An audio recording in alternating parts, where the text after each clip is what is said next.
Hello everyone, my name is Vipin Zog and currently I am working as Associate Director of CCLE, which is Center of Continuous Learning and Employability. Prior to joining the CCLE department, my experience is of 20 years and I have worked in corporate relations in a lot of organizations like Bharati Vidya Bhavan, ITM Group of Institutions and Amity University, Mumbai. In CCLE department, we have lot of various initiatives which we take for the overall holistic development of the students.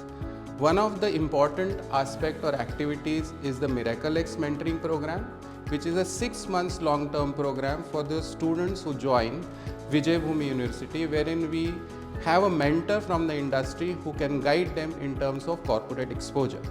Along with this, we have guest sessions like future work sessions. We have Explore Out series, which is where the students go to industry and learn practically how the industry functions. We have alter lighting projects which they do on campus so that increases their resume value. And we have a Future Connect program also, which is a long-term internship program where the students go to industry and do the internship program for themselves. I am very happy and fortunate to be a part of this particular transformative journey. Hope to see you at the beautiful campus of Vijaybhoomi. Be you at VU.